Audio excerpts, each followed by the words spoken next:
बीच हाजिर हैं GST council के 40वें जीएसटी काउंसिल की मीटिंग के डिसीजंस को लेकर के। आज एक बहुत प्रतीक्षित जीएसटी काउंसिल की मीटिंग थी और उसके जो आउटकम्स आए हैं आज हम उस पर बात कर रहे हैं। तो सबसे पहले इस जीएसटी काउंसिल की मीटिंग में लेट फीस माफ़ी की बात थी और लेट फीस माफ़ी पे काफ़ी दिनों से कैंपेन चल रहा था कि जिनके पुराने लेट फीस रह गए हैं, तो जिनकी रिटर्न रह गई हैं, गलती से छूट गई हैं, उन लोगों की रिटर्न कैसे जाएगी, इस नाम पर ये मीटिंग में सबसे महत्वपूर्ण मुद्दा यही था। एक तो रेवेन्यू शॉर्टफॉल का गवर्नमेंट की तरफ से मुद्दा था और टैक्स पेयर की तरफ से सीएनबीसी आवाज़ ने भी हमारी मुहिम को आवाज़ दी थी अपनी। और गवर्नमेंट ने जो भी टैक्स पेयर जिन्होंने जब से जीएसटी आई है जुलाई 2017 से लेकर के जनवरी 2020 तक में अपनी रिटर्न किसी भी कारण से दाखिल नहीं की है और कोई कारोबार नहीं किया है, यानी कि नील रिटर्न फाइल की है, तो उन लोगों को लेट फीस माफ़ कर दी है। यानी कि मतलब कि जिनका एक भी रुपये का टर्नओवर नहीं है उनकी लेट फीस पूर्ण रूप से माफ़ कर दी गई है जनवरी 2020 तक, जुलाई 2017 से लेकर के। और जिन्होंने थोड़ा बहुत भी काम किया है उनको लेट फीस 500 रुपये प्रति महीने की दर से फिक्स की गई है, यानी कि 250 रुपये सेंट्रल में और 250 रुपये स्टेट में, 500 रुपये प्रति रिटर्न इसके अंदर लिखा हुआ है। तो उनकी लेट फीस 500 रुपये प्रति महीने कर दी गई है। विदित रहे कि ये जो अभी रेट था वो 10,000 रुपये प्रति माह था। पर रिटर्न पे 10,000 रुपये तक की पेनल्टी लग जाती थी, जो कि नील में 20 रुपये रोज के हिसाब से लगती थी। तो 500 दिन अगर किसी का क्रॉस कर गया तो 10,000 रुपया हो गया पर रिटर्न, और नॉर्मल में 50 रुपये रोज थे तो 200 दिन क्रॉस होने पे 10,000 रुपये प्रति रिटर्न लग जाती थी, जिसको भी घटा करके 500 रुपये प्रति रिटर्न लाया गया है। टैक्स जिनका बनता है और जिनका टैक्स नहीं बनता है तो उनके ऊपर ये पूर्ण रूप में माफ़ कर दिया गया है। तो ये एक बहुत लोगों के लिए एक वेलकम डिसीजन है। उसके अलावा 3 महीने की रिटर्न की ड्यू डेट भी बढ़ा दी गई है। जैसे आप लोगों को पता है फरवरी मार्च अप्रैल का ड्यू डेट पहले बढ़ा दिया गया था, अब मई जून जुलाई का भी ड्यू डेट बढ़ा दिया गया है और ये सितंबर तक कर दिया गया है। उसके बाद एक और चीज़ छोटे टैक्स पेयर के लिए क्या किया गया है कि जिनका फरवरी मार्च और अप्रैल का, छोटे टैक्स पेयर का मतलब हुआ यहाँ जिनका 5 करोड़ से कम का टर्नओवर है, तो उनके जो 3 महीने की भी रिटर्न जाएगी फरवरी मार्च और अप्रैल की। तो जैसा आप लोगों को पता है कि जून में ही 22-23 जून से लेकर के जुलाई तक में उनको अपने इन 3 महीने की रिटर्न फाइल करनी है।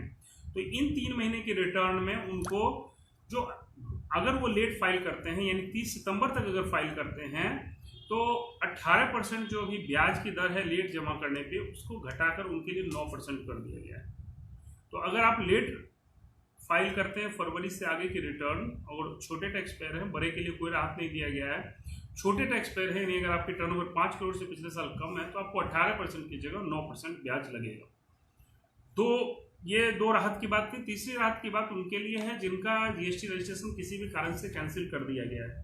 तो जिनका जीएसटी रजिस्ट्रेशन किसी भी कारण से 12 जून तक यानी आज तक कैंसिल कर दिया गया और वो उसी जीएसटी नंबर को पुनः प्राप्त करना चाहते हैं तो वो सरकार के पास जाकर के 30 सितंबर से पहले अप्लाई कर सकते हैं। जिनको नील की भी रिटर्न के लिए बोला गया है, माफ़ किया गया है, या जिनका टैक्स का भी 500 रुपये वाला है, उन सब के लिए भी 30 सितंबर से पहले उन्हें दाखिल करना जरूरी है।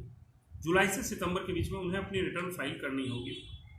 उसके बाद पब्लिक के लिए कुछ नहीं है। उसके बाद गवर्नमेंट ने अपनी सारी बातें जो की थी वो टैक्स के रिगार्डिंग बात की, कैसे उनका एक दूसरे स्टेट से कॉम्पनसेशन जाएगा, कैसे उनका रेवेन्यू डेफिसिट दूर होगा। अब ये जीएसटी लेट फीस जो माफ़ी हुई है उस पर एक बार बात करते हैं। ये बहुत ज़रूरी है जानना कि किसका माफ़ हुआ है, इस माफ़ी से क्या किसी को ओरिजिनल में लाभ भी होगा या नहीं होगा। अगर ये नहीं समझेंगे तो फिर इस लेट फीस माफ़ी को हम लोग समझ नहीं सकते हैं। तो सबसे पहले आते हैं कि नील रिटर्न वालों की। तो जिन्होंने कभी कोई काम नहीं या कभी नहीं फाइल किया रिटर्न, उनकी पूर्ण रूपेण लेट फीस माफ़ हुई है। लेट फीस माफ़ हुई है, ड्यू डेट नहीं बढ़ाया गया है, लेट फीस सिर्फ माफ़ किया गया है। अगर नोटिफिकेशन आता है और नोटिफिकेशन में ड्यू डेट बढ़ाने की बात की जाती तो कोई बात थी, लेकिन जो अभी हमारे पास जियो आई का ये जो हमने प्रेस रिलीज है हमारे पास गवर्नमेंट ऑफ इंडिया का, ये प्रेस रिलीज कहता है कि ड्यू डेट नहीं बढ़ी है, लेट फीस माफ हुई है। तो जो कुछ नहीं करते हैं उनका लेट फीस माफ हुआ, उसका मतलब आगे बढ़ते हैं, उसका मतलब ये है कि उनको छोड़ दिया गया जिन्होंने कोई काम नहीं किया है। तो ऐसे लोग जो होते हैं, वैसे आपको प्रजाति जल्दी मिलेगी ही नहीं जो सीरियस हो, उनकी रिटर्न नील की फाइल नहीं हुई हो। ये लोग फिर वहीं पे खड़े हो जाएंगे फाइल करके, ये जनवरी तक फाइल करेंगे, फिर वहीं खड़े हो जाएंगे और इसमें से 10% ज़्यादा जनवरी में भी फाइल नहीं करेंगे। ये कभी लोन लेने के चक्कर में, कभी किसी टेंडर भरने के चक्कर में, कभी ऐसे ही बिजनेस मूड में आया ले लिया। इन्हें ये भी नहीं पता है कि इन्होंने जीएसटी का रजिस्ट्रेशन ले लिया। इसमें से 90% को ये पता भी नहीं होगा कि इन्होंने रजिस्ट्रेशन ले रखा है, उस रजिस्ट्रेशन की क्या स्टेटस है। ये मार्केट में जाकर के अपने टैक्स प्रैक्टिशनर को गाली देते हैं, क्योंकि जो जेन्युइन थे उन्होंने लंबे लाखों लाख की पेनल्टी देकर के फीस जमा किया।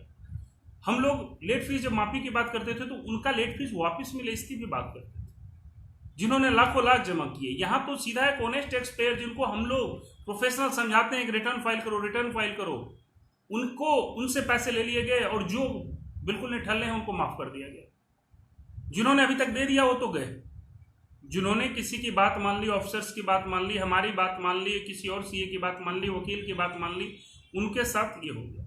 अब दूसरा कैटेगरी पे आते हैं 500 रुपये महीने वाले, यानी कि आपकी टैक्स लायबिलिटी क्रिएट होती है। देखिए, अगर आपकी टैक्स लायबिलिटी क्रिएट होती है और आपको 500 रुपये महीने पे पेनल्टी पे लाया गया, तो आप सबसे पहले ये जान लीजिए, एक जीएसटी में सेक्शन है 16(4). 16(4) क्या कहता है कि आपको अपनी जो जीएसटी रिटर्न है वो टाइम पे फाइल करनी है। अगर टाइम पे आप नहीं फाइल करते हैं तो फिर आपने जो खरीद पे टैक्स पे किया है उसका इनपुट क्रेडिट नहीं मिलेगा। अब अगर इनपुट टैक्स क्रेडिट मुझे नहीं मिलता है तो मुझे वो 9,500 का जो डिस्काउंट दिया गया वो भी मेरे लिए किसी काम का नहीं है। अगर मान लीजिए मैंने 5 लाख की परचेज की और 12% का ही आइटम है, तो 60,000 रुपये तो मैंने जो खरीद पे टैक्स दिया वो भी मुझे कल देना है। मुझे तो नोटिस आ जाएगा, मैं रिटर्न अभी फाइल करूंगा, मुझे अगला दिन सिस्टम नोटिस भेज देगा कि भाई सब परचेज पे जो टैक्स पे किया वो तो दे दो। तो सबसे पहले इसका ड्यू डेट बढ़ाने की जरूरत थी, इन्होंने ड्यू डेट नहीं बढ़ाया। हम कल से परसों से ही और सरकार से बार बार अपील कर रहे थे कि अगर कुछ देना है तो खुले दिल से। इन्होंने ऐसा उपाय लगा दिया कि मृत्यु निश्चित है, अगर रिटर्न आपने फाइल कर दिया तो तुरंत नोटिस के लिए तैयार रहिए। ऐसे तो आप नोटिस से बच भी सकते हैं। रिटर्न फाइल करते 500 रुपये वाला किया और अगर आपने 500 रुपये वाला किया तो आप 16(4) के लिए तैयार रहिए, यानी जो आपने खरीद पे टैक्स पे किया है उसको ये लोग डिसअलाउ करेंगे और उसको डिसअलाउ करके आपके पास मैसेज। कृष्णानंद जी ने लिखा है कि फरवरी से अप्रैल का, देखिए जनवरी तक की माफ की गई है तो फरवरी से अप्रैल का तो लेट फीस लेंगे ही, इसमें तो कोई माफी की बात ही नहीं। तो फरवरी से अप्रैल तक का जो है, और फरवरी से अप्रैल तक का अभी का टाइम है, तो फरवरी से अप्रैल तक का जो अभी माफ इन्होंने किया है उसमें कवर हो जाएगा और पीछे का उसमें कवर हो जाएगा। और जुलाई से रिटर्न फाइलिंग स्टार्ट होगी, तो फरवरी टू अप्रैल जो है वो तो करंट वाले में ऐसे ही माफ हो जाएगा ना, पुराना वाला जो है वो तो पुराने में रहेगा। तो 16(4) पे चूंकि हाथ नहीं लगाया तो जो इन्हों को टैक्स पे करना है उनके लिए कुछ नहीं मिला, चाहे 10,000 रुपये 500 रुपये में बदल गया, 10,000 रुपये महीने वाला 500 में बदल गया, उनको थोड़ा बहुत जरूर राहत मिलेगा जो सर्विस प्रोवाइडर है, जो इनपुट टैक्स क्रेडिट नहीं लेते। अगर आप इनपुट टैक्स क्रेडिट नहीं लेते हैं तो आपके लिए यहाँ पे राहत है, लेकिन अगर आप इनपुट टैक्स क्रेडिट लेते हैं तो यहाँ पे आपको कोई राहत नहीं है। आपकी रिटर्न फाइल होते ही आपको एक नोटिस आ जाएगा 16(4) का। और दूसरी बात, जहां लेट फीस वाला वो जो नील वाली रिटर्नों वालों की कहानी थी, तो वो नील वाले रिटर्न हर प्रैक्टिशनर ये जानता है कि जो प्योर नील वाले होते हैं और जिनका 2-2 साल से फाइल नहीं हुआ वो फिर भी फाइल नहीं करेंगे, वो 90% वैसे डिफॉल्टर रहेंगे।